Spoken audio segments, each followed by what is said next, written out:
Maayong buntag! So for today's video, di upnapod na mo mga tumiog Abbotsford kaya ako isuri si Scarlett sa Play Abby. So since na-experience mo na ako ni katong gamay ko, so upod ni sa ijang ipa-experience si mga ingani nga. Well, gamay pa siya. Nasi jay mahunaan nga gisur-suroy pagtaon ko sa akong nanay, diba? So, ilang happiness kaya ato man po ng happiness po. So, mo dyan nang hao dyan ipa sorry para dili pod lagi na matagaw, diba? So, one lonely na siya, so di siya mahal. Butang na mag-insert na niya mga one lonely. Tapos mag-takbo-takbo na ng mga kabayo, dira, char. So, yan, nag-enjoy man po si Inday. Medyo scared pod lagi siya pod kay magtag-as mo po na yung mga kuan. Pero sa uban okay na, nag-enjoy naman sa kaayo pod. Hala, sige, i-enjoy mo lang Inday ang buhay samtang gamay pa ka kay. Ug madako na ka, ay stress ka ayo ming abton.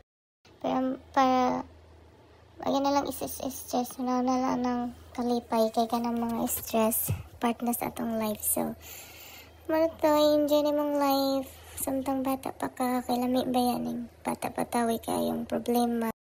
Gimingaw noon ko sa pagkabata kay, di ba? Makayo na hunaon ng problema. So, enjoy mo lang ang imong life. Diba?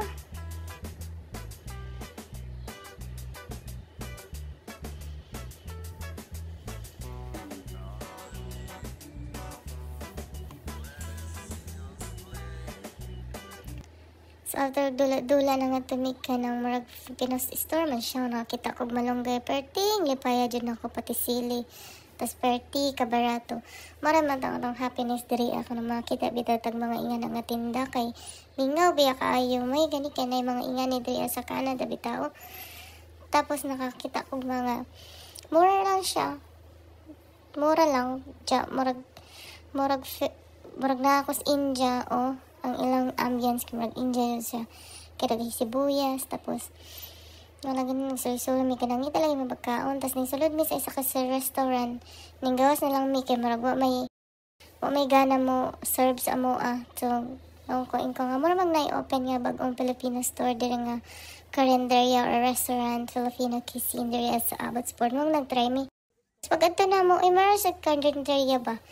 Tapos among gitry ilang food. And then, murag nasa 70 man siguro ang ibayaran kaya nag-take out with me. So, nga na, murag lutong bahay ra jud siya. So, this is okay siya, lami man pod. So, yan, sa kana siya Filipino cuisine sa Abbotsford. So, namuli na mi kay kapoy nagsuroy guys. Mara pag kung nag-duty karong adlaw kay hapon na bin mi nakauli. Tapos nag-chat agahang friend nga basin pwede na siya palitan og tambal kani hubag ko ng iyang panahon. So, moto, siya kay ito mis iyang balay. Tapos after that, nanguli na mi, mana siya. Kung saan-saan pang panghatag mo to, bye!